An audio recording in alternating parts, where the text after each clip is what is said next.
युवा बेरोजगार है, पढ़ा लिखा बेकार है, मिलता ना रोजगार है, ऐसी हमारी सरकार। बलिया की बेटी प्रिया चौहान जिसका शव सर पेड़ पे लटका मिला, तकलीफ दे है सर। काशी हिंदू विश्वविद्यालय में पीएचडी के प्रवेश परीक्षा शिवम सोनकर को के साथ न्याय नहीं हो रहा है सर। संत कबीर नगर में राजभर समाज के घर जला दिए गए। मथुरा में होली पर दलितों पे हमला हुआ और जेल भी वही गए। गोरखपुर में एक 13 साल के लड़के को मार दिया, आज इसके परिवार से बात हुई, इसकी मां तड़प रही थी सर। और बिहार में मौलाना फिरोज को पुलिस ने पीटा। लगातार रुपए कीमत गिर रहे, जो चिंता का विषय, ये हम प्रधानमंत्री जी के मुंह सुनते थे जब वो मुख्यमंत्री हुआ करते थे। एक इंपॉर्टेंट ये है मैं पढ़ने के लिए, 8 साल की बच्ची 3.5 लाख में 3 साल की लीज पर दी गई, हर दिन में 5 से 10 बार दुष्कर्म। ये झालावाड़ राजस्थान की है। फाइनेंस बिल 2025 पे आपने मुझे मेरी बात रखने का मौका दिया।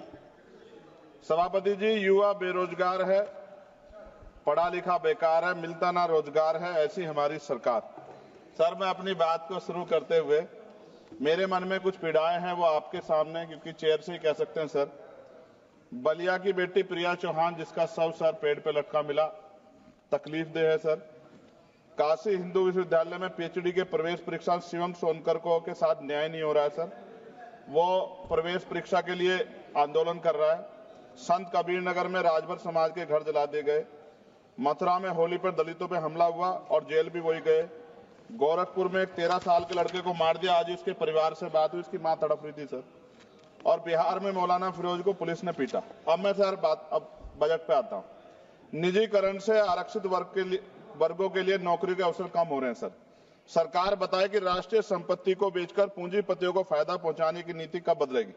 जीडीपी का केवल 2.9% शिक्षा पर और 1.98% स्वास्थ्य पर खर्च किया जा रहा है। सरकारी अस्पतालों में डॉक्टर और दवाइयां नहीं है। शिक्षा और स्वास्थ्य बजट पर जीडीपी का कम से कम 6% पैसा खर्च किया जाए। जो गवर्नमेंट अमेंडमेंट नंबर 144 है, उसमें आपने रिटायर्ड कर्मचारी अधिकारियों की पेंशन को कम करने का प्रावधान किया है। मेरा सरकार से आग्रह, इस अमेंडमेंट को वापस लेकर पुनः पेंशन की पुरानी प्रक्रिया बहाल की जाए। सीएमआई की 2024 की रिपोर्ट के अनुसार भारत में बेरोजगारी दर 8% से अधिक बनी हुई है। युवाओं के लिए नए रोजगार सृजन कोई ठोस नीति बजट में नहीं थी। केंद्रीय बजट 2025 मनरेगा तथा आवंटन 86,000 करोड़ रुपए पर अपरिवर्तित कार्यक्रम 9,754 करोड़ रुपए के घाटे पर चलने के बावजूद 2025-26 के बजट में धन आवंटन में कोई बढ़ोतरी नहीं की गई, जबकि मनरेगा ग्रामीण रोजगार में महत्वपूर्ण भूमिका निभाता है।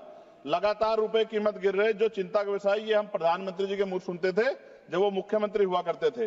प्राय देखने में आता है किसान अपने ऋण के कारण आत्महत्या कर रहे हैं और सरकार उनके ऋण माफ नहीं कर रही, जबकि दूसरे बड़े उद्योगपति और कंपनियों का ऋण माफ किया जा रहा है। यह निंदनीय है। सरकार को किसानों की ओर ध्यान देना चाहिए, उनका ऋण माफ करना चाहिए।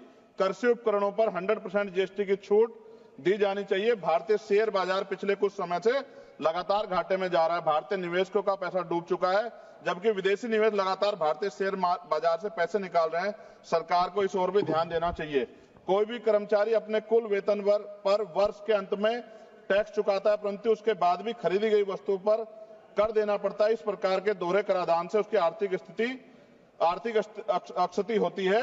ये गलत है सर। जब कोई आम आदमी कोई वाहन खरीदता है तो उसे जीएसटी सहित कई तरह के कर चुकाने पड़ते हैं, लेकिन जब वह उस वाहन को सड़क पर ले जाता है तो पुनः कर देना पड़ता है, जिससे आम आदमी की जेब पर सीधा असर पड़ता है।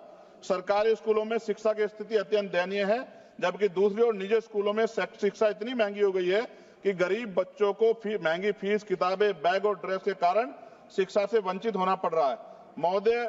महोदया, निजी स्कूलों की कालाबाजारी बंद होनी चाहिए और शिक्षा इतनी सस्ती होनी चाहिए कि हर व्यक्ति तक पहुंच सके, और प्राइवेट स्कूलों पे कैप हो कि वो ज्यादा फीस ना ले सकें। साथ साथ उत्तर प्रदेश में, जी खत्म करूंगा, उत्तर प्रदेश और अन्य राज्यों में मानव तस्करी, आप तो सभापति जी खुद महिला है, ये मामला आप गंभीरता से सुनना, मेरी ये बहुत बड़ी चिंता है। उत्तर प्रदेश और अन्य राज्यों में मानव तस्करी के संगठित गिरोह सक्रिय हैं। जैसे उत्तर प्रदेश के सोनभद्र से अन्य राज्यों में लड़कियों को बेचा जा रहा है। राजस्थान में लीज पर बेटियों को बेचा जा रहा है। बेटियों के खरीद फरोख्त के मामले सामने आए, लेकिन सरकार कोई ठोस कदम नहीं उठा रही। सरकार बताए कि मानव तस्करी रोकने के लिए बजट में विशेष प्रावधान क्यों नहीं किया गया। महिला सुरक्षा के लिए Nirbhaya fund, last page, Nirbhaya fund को पूरी राशि खर्च क्यों नहीं की जा रही है।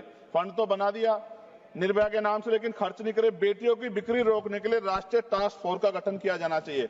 सभापति जी, ये मेरे हाथ में कटिंग है जिसमें लिखा है कि लीज पर बिक रही हैं बेटियां, कर्ज उतारने माता पिता भेज रहे हैं।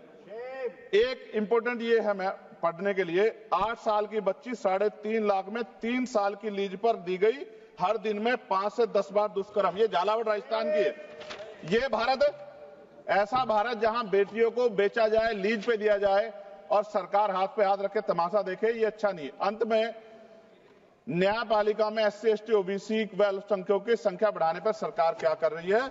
इन्हीं सब बातों के साथ मैं अपनी बात को खत्म करता हूं। जय भीम, जय भारत। आपका बहुत बहुत धन्यवाद।